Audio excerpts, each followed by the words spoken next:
Hey, what's going on, everybody? It's Andre, aka Dre Diesel, and we're talking Philadelphia Eagles right here.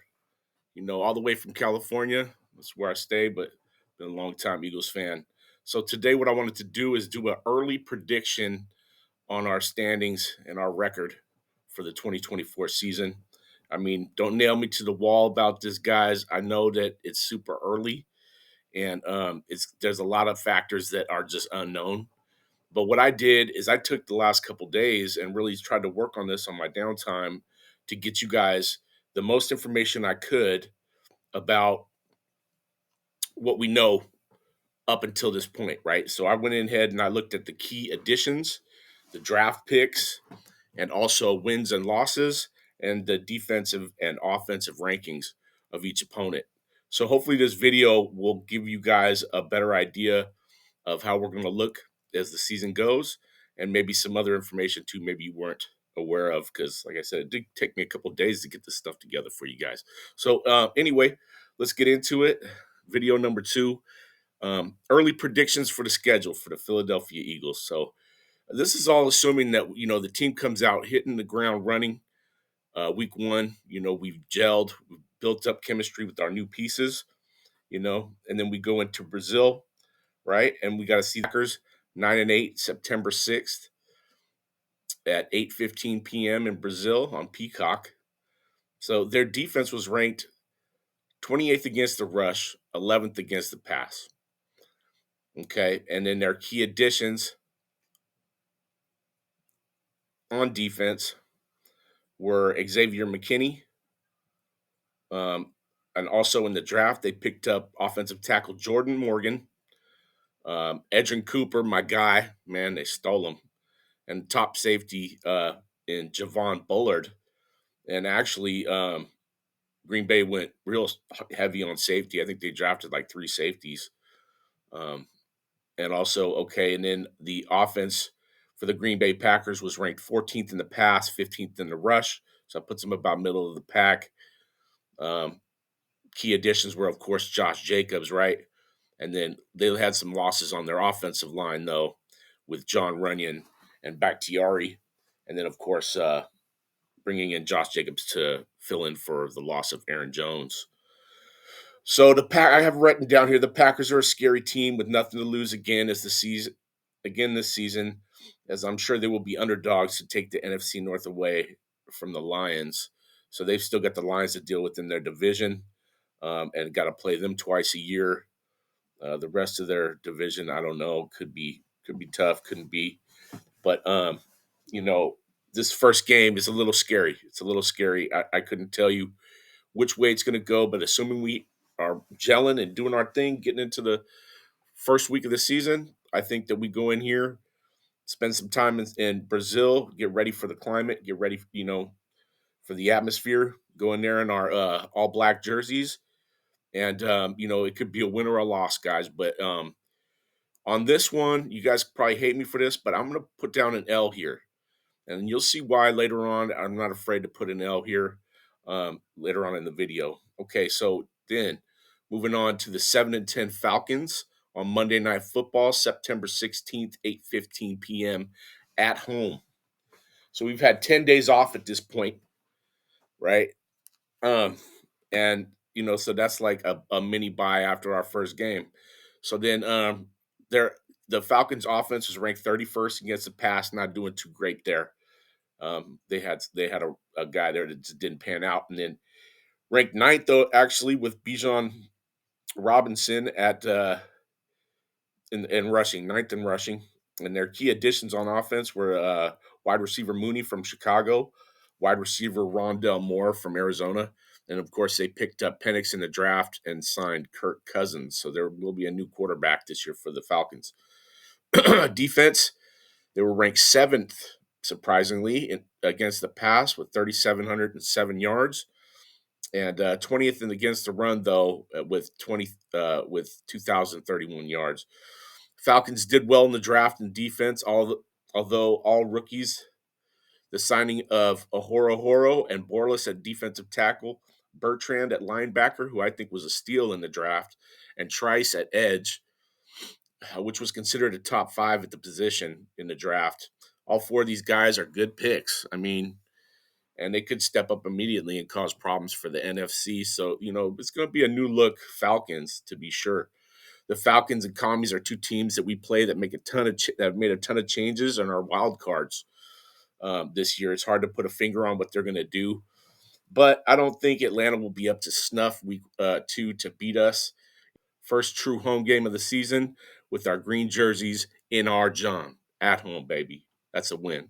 Okay, moving on. Saints 9-8 last year. We play them away Sunday, September 22nd, 1 p.m. Defense was ranked 22nd against the rush, ninth against the pass, so not too bad against the pass. Their key additions were Chase Young, Willie Gay, the hot linebacker from Kansas City, and they did draft McKinstry, but I never drank the Kool-Aid um, about McKinstry, man. To me, that kid, I looked at his tape, and that was about the biggest hype in the draft. Um, as far as I'm concerned, man, they pumped that guy up, and I just didn't see it. Okay, and then of course, losses on the defense was safety Marcus May and defensive tackle Michael Roach. Those guys were starters for them, so that's a big loss. On offense, the Saints were ranked 13th in passing and 21st in rushing, so they didn't rush the ball very well, but they did draft a monster in tackle Fuaga, who is a run offense nightmare. Apparently, as far as tackle goes, the guy can really run block well. Um, and then they signed Equim St. Brown from Chicago, the other St. Brown. Their key losses were Michael Thomas, the big wide receiver that they've had there for years. They finally moved on from him. The Saints are a hard beat when they're at home, no matter who they play. And obviously, we're playing them at home, at their home, no matter who is playing for them. I've always been high on Carr, and they add a nice piece in the draft to protect him with Fuaga. But that being said, I've lost hope in Carr's ability as a leader, and I don't see them making enough additions on this team to overcome the determined Eagles. That's a W right there. Okay, moving on. Tampa Bay, 9-8 Tampa Bay. We play them in Tampa Sunday, September 29th, 1 p.m. The offense was ranked 18th in the pass, 32nd in the run, so they didn't run the ball very well at all. They did keep Chase Edmonds as well as Mike Evans, and they did draft a nice big tackle, that kid Barton from Duke, I think it is, and they did draft Jalen McMillan, the Washington wide receiver that looked pretty good coming out. On defense, they were ranked 30th in the pass against the pass and fifth against the run. So Tampa Bay pretty stout against the run, but they did lose some linebackers with Shaq Barrett and Devin White. Key additions, though, were the drafting of Chris Broswell, an offensive linebacker, and then Tyke Smith at safety. See what I got written down here. Tampa Bay is another team that really didn't do a good job filling holes left from free agency losses. Not sure what they have planned at linebacker, but they did mediocre in the draft. Barton's a nice piece of tackle as well. Braswell was not a very highly graded outside linebacker, and I really didn't love Tyke Smith's tape at all before the draft. I will say that McMillan is a nice wide receiver piece across from Mike Evans. Um, we take that win though. That's a win for us. And then going into week 5, we got a bye, right? And as much as I hate this early bye, I like our chances to start the season 4-0 going into week 6. If this happens, I'll love the bye. If it doesn't happen and we stink, I hate it, but at least we'll have a break to stop and take a look at what's going on. So week 5 bye, we kind of ease into this the season this year, 10 days between first and second game and then a week 5 bye. So, I mean, I don't necessarily like it. I'd like to have the later round, but I'll take it. It's fine. Okay, so the Browns uh, at home. Browns were 11-6 last year, Sunday, October 13th at 1 p.m. Browns offense ranked 19th in the pass, 13th in the rush. Of course, they did lose Nick Chubb. Their key additions were Jerry Jeudy, Devontae Foreman, and Naeem Hines, running backs. And of course, their loss was Nick Chubb. Their defense ranked 11th against the rush and second against the pass. Wow, that's pretty good at only allowing 3,149 yards. Defensive key additions were Zadarius Z- Zadarius Smith, who's a great edge, a bunch of defensive tackles, three or four to name, and one of my favorites, Jordan Hicks at linebacker. Coming out of the bye, fresh and ready to play at home against a sneaky, dangerous Browns team that is well coached and made a ton of moves this offseason. Cleveland did pretty decent, stacking proven players on defense with Zadarius Smith, multiple additions at defensive tackle to plug in with Myles Garrett and Jordan Hicks, a personal favorite, along with an already stout defense that we should be fairly familiar with after last year's preseason joint practices. Tough game, but we can pull this one out mostly because their new running backs, Devontae Foreman and Naeem Hines, I don't think they're going to be able to fill the hole that Nick Chubb leaves there. Um, they are kind of a run based team, but I just don't see it, especially this early on in the season. I like them a lot better maybe when and if Chubb comes back. But honestly, I think as sad as it is to say, I think Chubb's career might be over. That guy's knees have gone. His knees are cooked. I mean, they've gone through so many surgeries, and it's not been pretty. That's bad news for them. But good news for us is we take the W. Okay, Giants 6-11 last season. We play them away in New York Sunday, October 20th at 1 p.m. Their offense was ranked 16th rushing with Saquon and 31st in passing. So that was Saquon, and that was about it. Their key additions were running back Devin Singletary from the Lions, wide receiver Allen Robinson, and they drafted Malik Neighbors, that nice wide receiver, and also a nice tight end, Theo Johnson. They did do some moves at O line, but not enough to make a difference against us, I don't think. And of course, their key loss on offense was Saquon, and we swooped that ass, baby. You get your ass over here. I'll take you. On defense, uh, 17th against the pass, 29th against the rush. So they couldn't stop anything as far as rushing goes. 17th against the pass. Uh, on defense, the Giants bring in Jalen Mills and draft Tyler Nubin and Drew Phillips, two very highly respected picks in the draft. But I mean, the tape underwhelmed me, to be honest. I mean, it wasn't guys that I was targeting for the Eagles really at all. Maybe Nubin in like round 3 or late 2, but besides that, I wasn't really interested. They did also add Brian Burns from the Panthers. This guy is good, and opposite of Thibodeau that they have, they could make some hay towards the quarterback. But I still feel like their secondary, with the loss of McKinney, is going to feel it, and they're not going to give those two rushers enough time to even get to him, even though they do get there fast. They're still the quarterback's going to be able to get the ball out real quick against them because I don't think their safeties and their secondaries can be up to snuff. So we get the W there as well. Bengals, we play them in Cincinnati. They were 9-8 last season. Sunday, October 27th, 2:45 p.m. Defense was ranked 26, and their passing defense was ranked 27. So they stunk. They were bad on offense, apparently. Wow. They did add two defensive tackles, signing Sheldon Rankins from Houston, and then drafting defensive tackle Chris Jenkins. On offense, they were ranked 31st in rushing, which surprises me with Joe Mixon. There must be something going on with their offensive line. And 12th in the passing, of course. Their additions were running back Zach Moss, to replace the loss of Joe Mixon, and tight end Gesicki from Miami. They also did draft Amarius Mims, tackle, and wide receiver Jermaine Burton.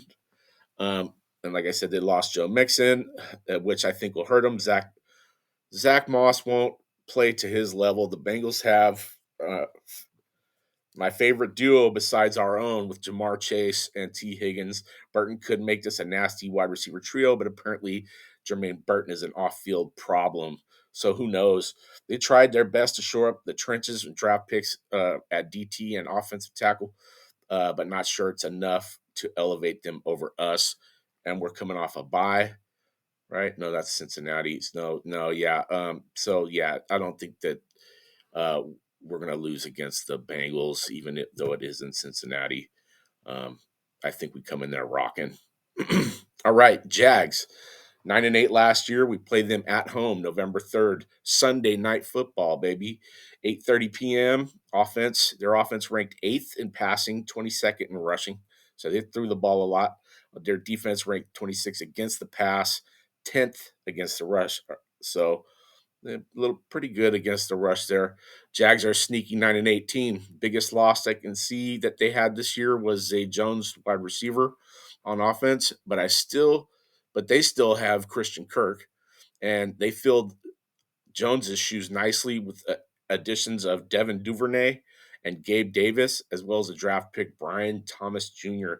out of LSU. The Jags have a ton of firepower in the passing game. Other they have also shored up the D line with the addition of Eric Armstead from the 49ers. The Jags continue to trend in the right direction. After a hard win in Cincinnati, I actually feel like we dropped this one, guys. So this is our second loss. I feel like we do lose to the Jags at home in a crazy good game that should be a lot of fun on Sunday night. Make you want to call in on Monday. I know I would. I'd be bummed, but that's going to be a really tough game. And then we move on to the stinking Cowboys. 12-5 last year, Sunday, November 10th at 4:25. Our NFC champions. Wah, wah. Offense was 14th ranked rushing and third ranked passing. So the Cowboys, man, they threw that ball around, I guess. Defensively, they were ranked 16th against the rush and fifth against the pass. I'm going to start and end with very little here, just like the Cowboys did so far in the offseason. And that's very little, un poquito, right? And, you know, if they do hold together a good season, I'm definitely going to be impressed with the sluggish backfields that's going to be starting Ezekiel Elliott again. Um, Gallup is done. CeeDee Lamb apparently is not happy. And I don't even think diehard fans believe in Dak anymore. I have a feeling that Dak is on his way out there. So to see a solid season here would take a lot, especially from Dak, and I just don't know if he's got it, man.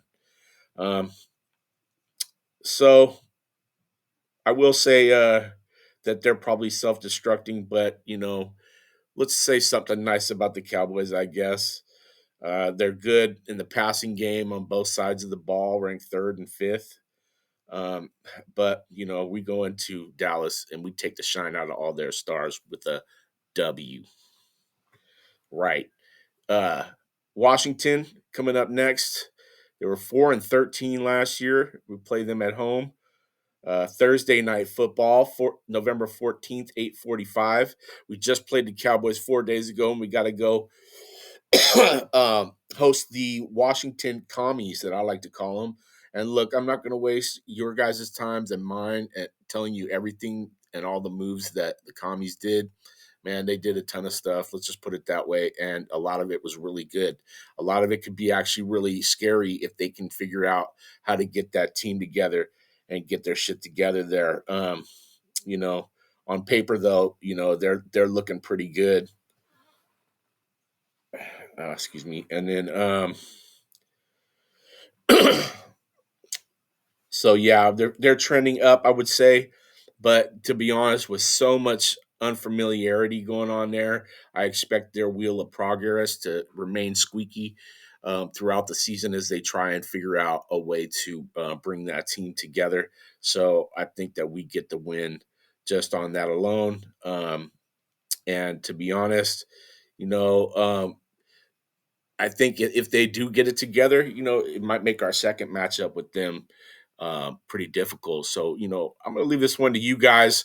Let me know what you think about what the commies have done, and how good you think they're going to do this year. I really, I couldn't tell you either way because there's just so much up in the air. So tell me what you think. Then we go on to the Rams. We were 10-7 last year. We play them in LA Sunday night football, November 24th, 8:20 p.m. Okay, so we go from Thursday night football to Sunday night football. There's a 10-day mini buy there, and I'll take it. We had a nice little run there, and we get a nice little break before a tough game in LA against the Rams. Their defense was ranked 12th against the rush, 20th against the pass, so probably could throw the ball on them. Key additions were cornerback Tre'Davious White, safety Cameron Curl, drafted safety Cameron Kitchens, defensive end Jared Verse, and defensive tackle Fisk. Of course, their big loss, Aaron Donald, which is crazy, man. It seemed a little early for me. He wanted out of there or something, right? He's done. Rams, they step up to the plate this offseason, looking to shore up their secondary, but it seems to be a swing and a miss as these guys won't be able to give enough time for the D line to get home, which is going to be missing one of the greatest D linemen of all time. Don't call me. Sorry. Don't call me right now when I'm doing that D. All right. So, Rams did fairly well drafting defensive players. How they will pan out is yet to be seen. And I do firmly believe that this year, the loss of Donald will start to be felt. Their offense was ranked 11th in the pass and 11th in the rush. So, right outside the top 10 overall. Rams offense is still very dangerous, but the O line will leak, especially against our D line and an unsteady Stafford. An unsteady Stafford is not a happy Stafford. So we go ahead and take that one with the W. Then moving on, we've got the Ravens. And I know everybody's like, man, that's one game. That's one game we're gonna lose, man. And I was looking at this game, and yeah, it's in Baltimore. A lot of factors. Baltimore's tough, but then hear this out. So the Ravens, we played them away. They were 13-4 last year. On December 1st, we play them 4:25 Sunday. Their defense was ranked 7th against the pass, pretty good, and 14th in rushing against the rush. So I think that puts them right about just outside the top 10 overall. Their key additions were they drafted cornerback Nate Wiggins and cornerback TJ Tampa. So they doubled up on some decent cornerbacks as well. And they did manage to pick up Adisa Isaac, an edge out of Penn State, I think it was, played opposite Chop. And then their key losses on defense were linebacker Patrick Queen, safety Geno Stone, who was like tied up for most interceptions last year or something, uh, and edge Jadavian Clowney, who we all know is a journeyman, and two cornerbacks, Ronald Darby, and didn't get his first name. His last name is Yasin, and apparently that guy's actually pretty good too. So they fill those holes. And as of now, there are still a lot of holes on the Ravens' defense. Their offense was ranked 21st. Yeah, that's all I pretty much said. Is they still have linebacker issues. They still have safety issues, and they've got two rookies on both ends of their defense as far as covering the secondary. So anyway, the offense, they were ranked 21st in passing and first, obviously, against the rush. So number one ranked um, rushing offense with 2,674 yards total. No mystery there. Those guys have always been running the ball well, but 21st in passing, I mean, so Lamar Jackson does have a weakness there. And their key losses were three starting O linemen, Gus Edwards and running back Gus Edwards and wide receiver Devin Duvernay. So the 2023 NFL MVP Lamar Jackson pairs up nice with Derrick Henry on last year's first ranked rushing offense. But hold on a minute here because it looks like the Ravens starting offensive line has been gutted. Slim chance they will return to that, but they still could be decent. Jackson will find the Eagles defense hard to throw at, and Henry is in the twilight of his career. The Eagles will really have to be stout at the line of scrimmage for this scrum, but I can see a win not hard to assume here. Like it's actually a lot closer than you might think because they're not going to be the number one ranked offense again. They're both their sides of the ball got pretty much gutted out this year, and so they got a lot of changes to make. So this game could be closer than most think. Ultimately, though, I did say that we lose this game, and I do say that because it's in Baltimore after having to cross all the way across the mainland to play a hard game in Los Angeles and then come back, play a really tough game in their home. I just feel like that's going to be an L for us there. Okay, so that's our third loss. Panthers as our next opponent. They were 2-15. We play them at home December 8th at 1 p.m. Their defense was ranked 25th against the rush and first against the pass. So Panthers actually locked it down. I mean, you try to throw on them, man. That was a bad move. Looks like the teams had to run. That's pretty crazy for a 2-5 team to be have the first ranked passing yards allowed anyway. That's what I went by.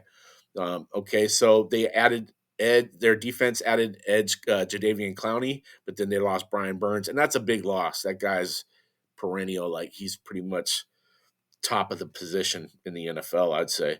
Their number one passing defense does stay together and intact, except for Brian Burns, like I said, who I'm sure they plan to replace Jadeveon Clowney, put in Jadeveon Clowney for him. And then on offense, they were ranked 20th in rushing, 32nd in passing. So just couldn't throw that ball around. But hear this out.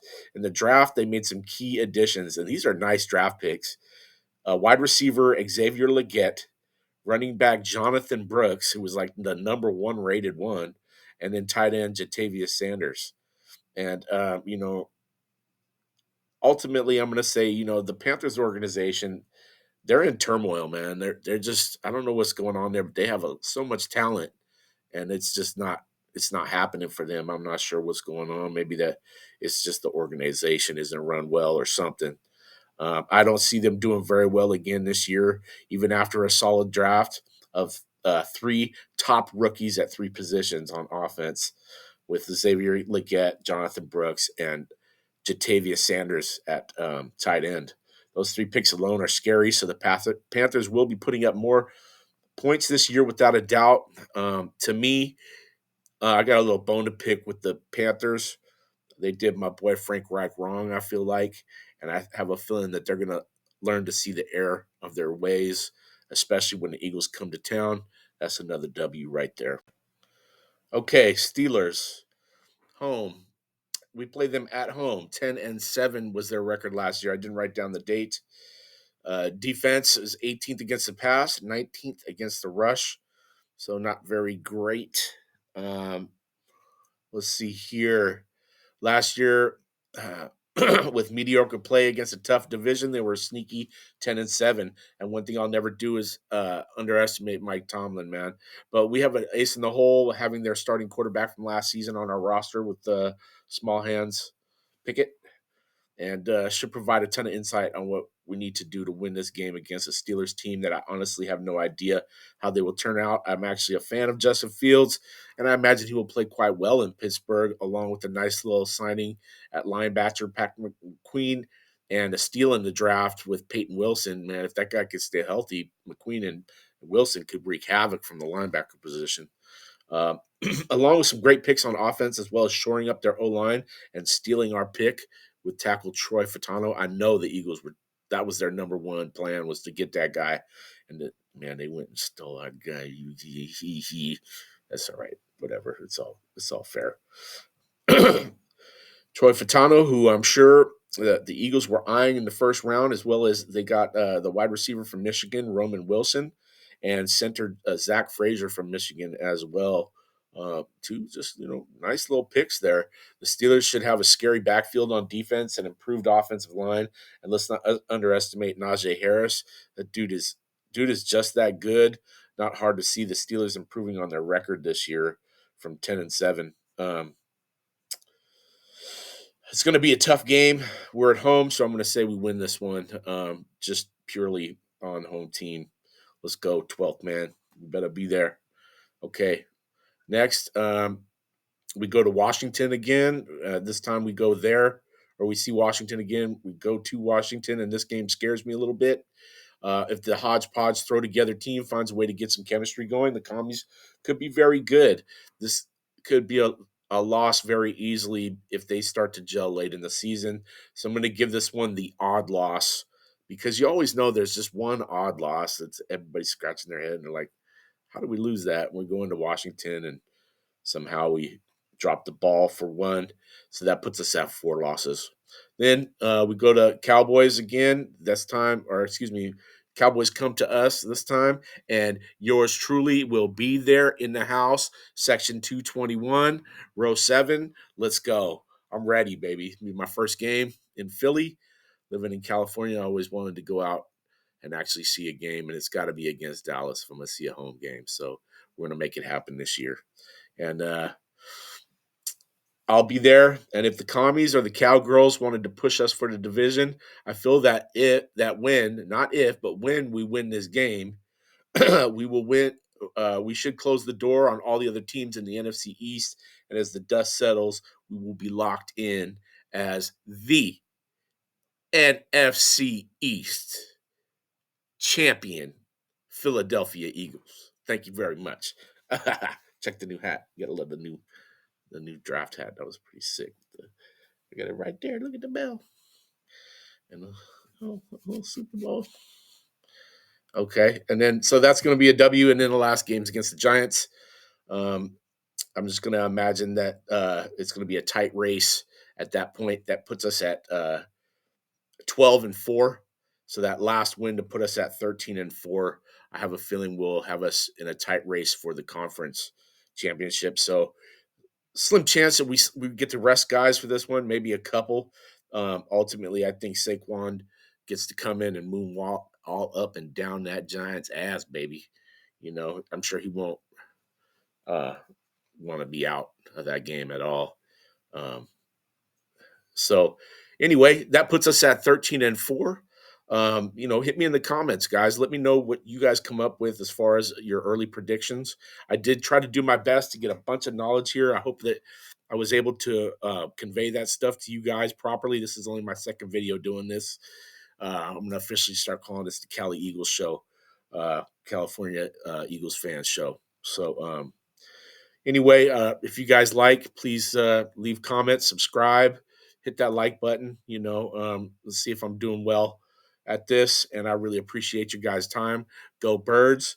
And I will see you guys. Hopefully, the next video, I'm going to actually take a deeper dive into some OTAs as well as getting ready for training camp. So hopefully within the next week, I'll see you guys again. Thanks for tuning in. This is Andre, aka Dre Diesel. Thanks for meeting me at the door. Out.